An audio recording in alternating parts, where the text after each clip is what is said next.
بسم اللہ الرحمن الرحیم۔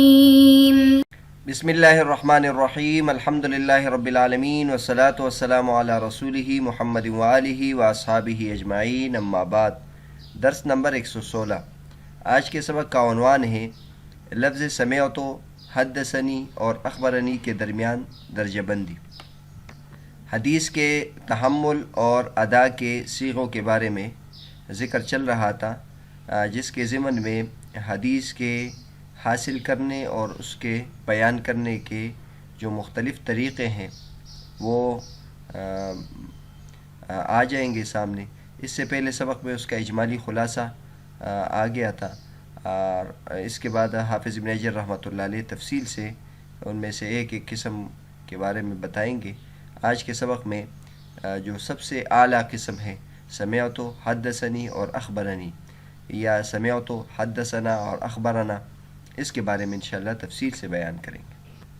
حافظ بن حجر رحمۃ اللہ فرماتے ہیں فاللفظان الاولان من صيغ الاداء وهما سمعت وحدثني صالحان لمن سمع وحده من لفظ الشيخ، وتخصيص التحديث بما سمع من لفظ الشيخ والشائع بين اهل الحديث اصطلاحا، ولا فرق بين التحديث والاخبار من حيث اللغة، وفي ادعاء الفرق بينهما تكلف شديد، لكن لما تقرر الاصطلاح صار ذلك حقيقة عرفية فتقدم على الحقيقة اللغوية، مع أن هذا الاصطلاح إنما شاع عند المشارقة ومن تبعهم، وأما غالب المغاربة فلم يستعملوا هذا الاصطلاح، بل الإخبار والتحديث عندهم بمعنى واحد، فإن جمع الراوي أي أتى بصيغة الجمع في الصيغة الأولى كأن يقول حدثنا فلان أو سمعنا فلانا يقول، فهو دليل على أنه سمع منه مع غيره، وقد تكون النور للعظمة لكن بقلة۔ پہلے ادا کی صیغوں میں جو پہلے دو الفاظ ہیں یعنی سمعت اور حدثنی، اس میں اس بات کی صلاحیت ہے کہ جو شخص شیخ کے لفظ سے اکیلے سنے۔ بعض مرتبہ طالب علم استاذ سے ایک حدیث سنتا ہے اور وہ اکیلے سنتا ہے، خصوصیت کے ساتھ سنتا ہے، تو سمعت اور حدثنی میں اس بات کی صلاحیت بھی ہے، یعنی ایسے موقع پر بھی یہ لفظ استعمال کیا جا سکتا ہے سمعت فلانا یا حدثنی فلان، کہ جب وہ شیخ سے اکیلے ہی سنے، اور ایسے موقع پر بھی اس کو استعمال کیا جاتا ہے جب دیگر ساتھیوں کے ساتھ سنیں۔ اور استاذ کے سبق پڑھنے کے طریقے دو ہیں، ایک یہ کہ استاذ سنائے اور ایک یہ ہے کہ طالب علم پڑھ کر سنائے۔ تو سمعت اور حدثنی میں اس کی بھی صلاحیت ہے کہ جو لفظ شیخ سے سنے، اور عرض شیخ یعنی شیخ پر پڑھنے کے بارے میں تو یقینی طور پر اس سے یعنی اس کو استعمال کیا جا سکتا ہے، لیکن لفظ شیخ سے سننا چونکہ اعلیٰ ہے تو حافظ ابن حجر رحمۃ اللہ فرماتے ہیں کہ اس میں اس بات کی طاقت ہے کہ یہ لفظ شیخ سے سنیں۔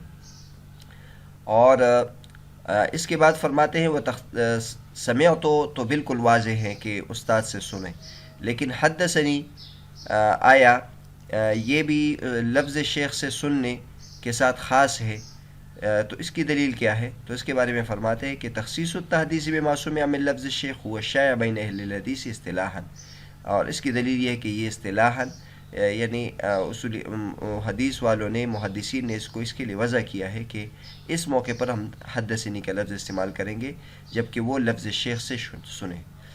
تحدیث کا خاص ہونا لفظ شیخ سے سننے کے ساتھ یہ محدثین میں اصطلاحی اعتبار سے معروف اور مشہور ہے۔ باقی لغت کے اعتبار سے تو تحدیث اور اخبار میں کوئی فرق نہیں، آگے آ جائے گا۔ اخبرنی جو ہے، اخبرنی اور حدثنی لغت کے اعتبار سے دونوں ایک معنی میں ہے، اس نے مجھے خبر دی، اس نے مجھے حدیث بیان کی، لیکن اصطلاح کے اعتبار سے حدثنی اور اخبرنی میں فرق ہے۔ حدثنی لفظ شیخ کے ساتھ خاص ہے، اور اخبرنی جو ہے یہ عرض حدیث کی صورت میں بھی اخبرنی کا لفظ استعمال کیا جا سکتا ہے اصطلاحاً۔ اس لیے حافظ ابن حجر فرماتے ہیں کہ تحدیث اور اخبار میں لغت کے اعتبار سے فرق نہیں ہے، اصطلاح کے اعتبار سے فرق ہے۔ بعض حضرات نے لغت کے اعتبار سے بھی ان دونوں کے درمیان فرق بیان کیا ہے، لیکن حافظ ابن حجر رحمۃ اللہ فرماتے ہیں کہ ان کے درمیان فرق کا دعویٰ کرنا یہ سخت تکلف سے خالی نہیں ہے، اس میں سخت تکلف آتا ہے، اور اس لیے ان دونوں کے درمیان لغت کے اعتبار سے کوئی فرق نہیں ہے. لیکن لما تقرر الاصطلاح صار ذلك حقیقتا عرفیتا، لیکن جب اس میں اصطلاح مقرر ہو گئی تو یہ حقیقت عرفیہ بن گئی، اور حقیقت عرفیہ حقیقت لغویہ پر مقدم ہوتا ہے. یہ مشہور بات ہے اور طے شدہ بات ہے. جیسے مثلا لفظ زکوٰۃ کا لغوی معنی ہے پاک کرنا، لیکن بعد میں یہ ایک مال مخصوص مال سے ایک مقدار مخصوص کو نکالنا، اس کو زکوٰۃ کہتے ہیں. تو اب جب زکوٰۃ کا لفظ استعمال ہوگا تو اس معنی میں حقیقت ہوگا جو بعد والا معنی ہے، اور حقیقت عرفیہ یہ لغوی جو حقیقی معنی ہے اس پہ مقدم ہوگا.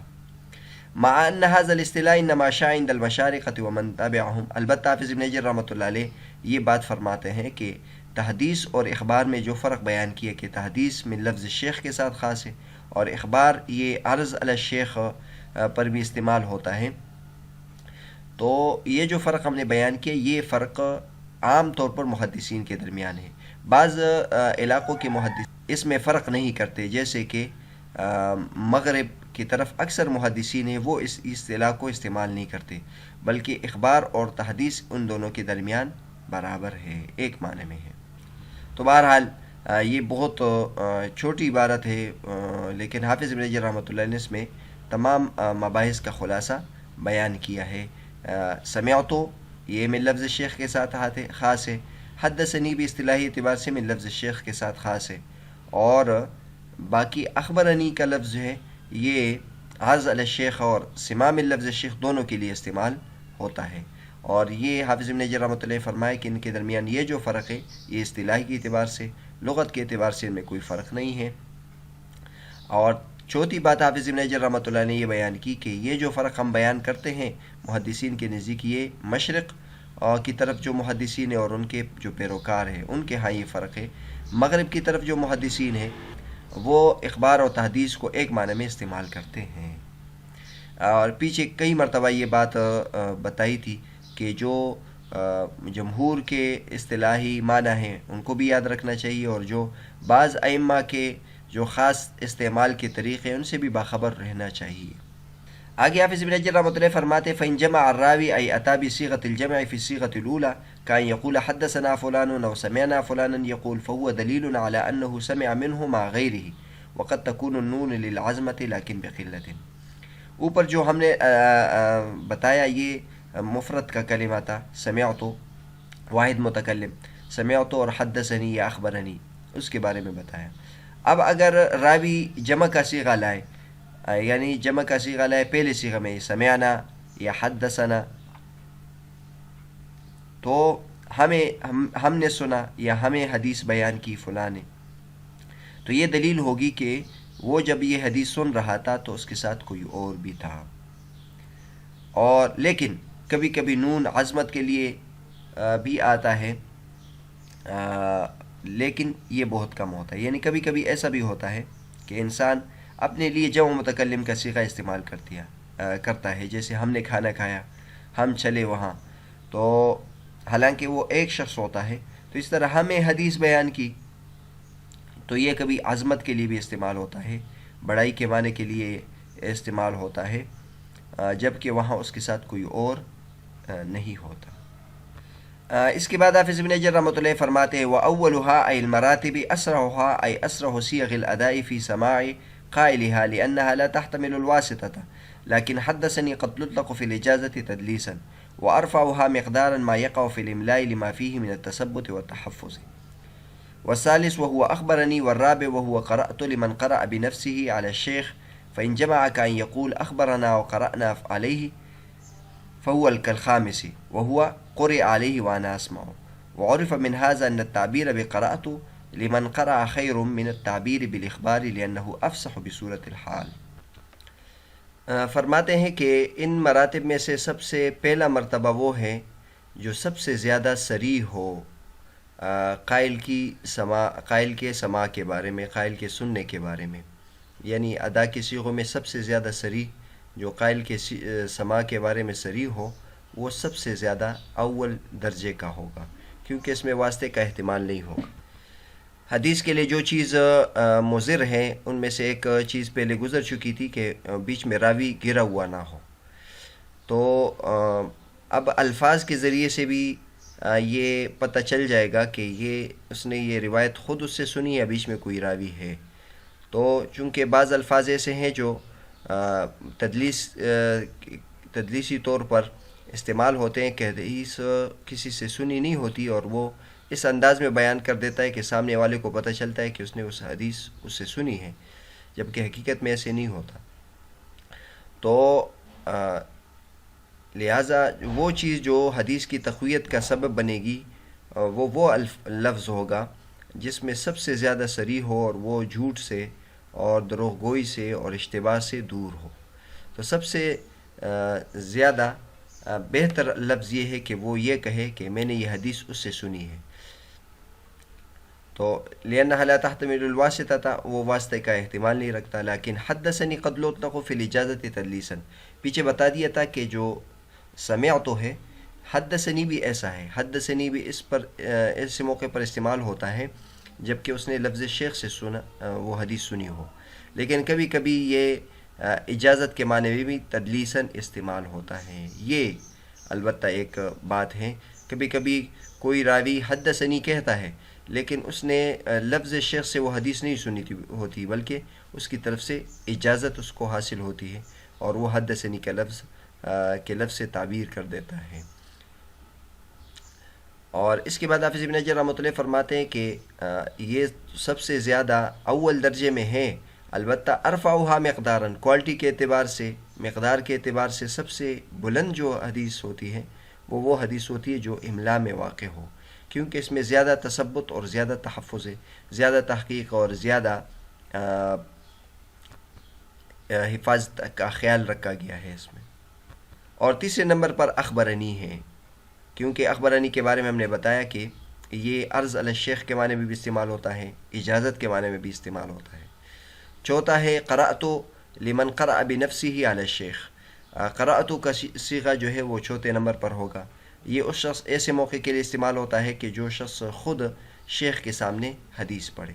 اور اگر یہ جمع کا صیغہ لائے اخبرنا یا قرأنا علیہ تو پھر یہ پانچویں درجے کا ہوگا، اور پانچواں درجہ جو ہے وہ قرئ علیہ وانا اسمع، کہ فلاں محدث پر حدیث پڑھی جا رہی تھی اور میں سن رہا تھا. اس سے یہ معلوم ہوا کہ قرأتو کی تعبیر جو پڑھے بہتر ہے اخبار کی تعبیر سے، کیونکہ یہ صورتحال کے بارے میں زیادہ صریح ہے اور زیادہ خبر دیتا ہے. ہم نے ایک نقشہ آپ کے سامنے بیان کر دیا ہے. حافظ ابن حجر رحمۃ اللہ علیہ نے تقریباً 6 مراتب اس میں ذکر کیے. انہوں نے تو 5 قسمیں بیان کی ہے، لیکن ایک کو انہوں نے شمار نہیں کیا اور وہ املا والا ہے. ہم نے املا والوں کو بھی اس میں شمار کر دیا. نمبر 1 سب سے بلند جو طریقہ ہے حدیث کے پڑھانے کا اور حدیث لینے کا، وہ املا کا طریقہ ہے. املا کا طریقہ یہ ہوتا ہے کہ استاذ ایک حدیث کا ایک ایک ٹکڑا طالب علم کو بتائے اور طالب علم لکھتا رہے، اور وہ اس جملے کو ایک جملے کو وہ دہراتا رہے اور 3-4 مرتبہ پھر وہ طالب علم لکھے. تو ظاہر ہے یہ طریقہ سب سے اعلیٰ ہے، سب سے اعلیٰ ہے. اس میں زیادہ یعنی حدیث کی حفاظت اور حدیث کی درستگی اس میں زیادہ ہے، لہذا سب سے بلند درجہ اس کا ہے. دوسرے درجے پر سمعتو ہے کہ استاذ پڑھے اور طالب علم سنتا رہے، اور اس کے لیے سمعتو کا لفظ استعمال کرے تو یہ پھر سب سے اول درجے میں ہوگا. اور تیسرا درجہ جو ہے وہ حدثنی کا ہے، اور حدثنی بھی سمعتو کی طرح ہے، لیکن حدثنی اور سمعتو میں تھوڑا سا فرق یہ ہے کہ حدثنی بعض مرتبہ اجازت کے معنی میں بھی استعمال ہوتا ہے. چوتھا درجہ جو ہے وہ اخبرنی کا ہے، اور اخبرنی یہ حدثنی کے ساتھ لغت میں برابر ہے، لیکن اخبرنی اصطلاح کے اعتبار سے کہ یہ چونکہ قراءت علی الشیخ پر بھی اس کا اطلاق ہوتا ہے، لہٰذا یہ حدثنی سے نیچے درجے کا ہوا. پانچواں جو درجہ ہے وہ قرأتو ہے. قرأتو یہ پھر اخبرنی سے بھی نیچے ہیں، کیونکہ اخبرنی میں اس کا احتمال بھی ہے کہ اس نے لفظ شیخ سے سنا ہو، اور قرأتو اس میں تصریح ہے کہ اس نے عرض الشیخ کی ہے، لہٰذا اس کو 5واں درجہ ملا ہے۔ اور پھر چھٹے درجے میں ہے قرئ علیہ وانا اسمعہ، کہ اس نے خود پڑھا بھی نہیں ہے بلکہ کوئی اور پڑھ رہا تھا اور یہ سن رہا تھا، تو اس کو چھٹا درجہ حافظ ابن حجر رحمۃ اللہ علیہ نے دیا ہے۔ اور پھر یہاں حافظ ابن حجر رحمۃ اللہ علیہ نے نکتے کی بات یہ کی ہے کہ اخبرنی کا تو چوتھا درجہ ہے اور قرأتو کا 5واں درجہ ہے، لیکن اگر اس کو جمع کا صیغہ استعمال کرے، اخبرنا کہے یا قرأنا علیہ کہے، تو پھر یہ اس کا چھٹا درجہ شمار ہو جائے گا، کیونکہ اخبرنا میں بھی اس بات کا احتمال ہے کہ کوئی اور پڑھ رہا تھا اور یہ سن رہا تھا، اور اسی طرح قرأنا علیہ کے صیغے میں بھی یہ بات ہے کہ کوئی اور پڑھ رہا تھا اور وہ سن رہا تھا۔ اس میں قرأتو کا درجہ وہ بلند ہو جائے گا، کیونکہ قرأتو میں اس بات کی تصریح ہے کہ وہ خود قرأت کر رہا تھا۔ اس کے بعد حافظ ابن حجر رحمۃ اللہ نے یہ نکتے کی بات کی ہے کہ اگر کسی شخص نے خود قرأت کی ہو تو وہ اخبرنا اور قرأنا علیہ بھی کہہ سکتا ہے، لیکن ایسے موقع پر اس کے لیے قرأتو کا لفظ استعمال کرنا چاہیے، کیونکہ یہ پوری کارگزاری ہو جائے گی، پوری صورتحال سامنے آ جائے گی کہ حقیقت میں کیا ہوا تھا۔ تو لہٰذا کوشش تو یہ ہونی چاہیے کہ جس طریقے سے کوئی کسی سے بات سنے، کوئی کسی سے روایت سنے، اسی طریقے سے آگے ادا کرے، تاکہ اصل صورتحال میں وہ سامنے آ جائے اور اس کے مطابق اس پر حکم لگ سکے۔ بہرحال اس سبق میں ہم نے سمعتو، حدثنی، اخبرنی اور قرأتو یعنی سماع من لفظ الشیخ اور قراءۃ علی الشیخ، یہ 2 قسمیں ہیں جو سب سے بلند قسمیں ہیں حدیث کے سننے کا۔ اور سب سے پہلے تو یہ ہے کہ سماع من لفظ الشیخ ہو، یعنی شیخ پڑھتا رہے اور طالب علم سنتا رہے، اور دوسرا جو درجہ ہے وہ طالب علم پڑھتا رہے اور استاذ سنتا رہے۔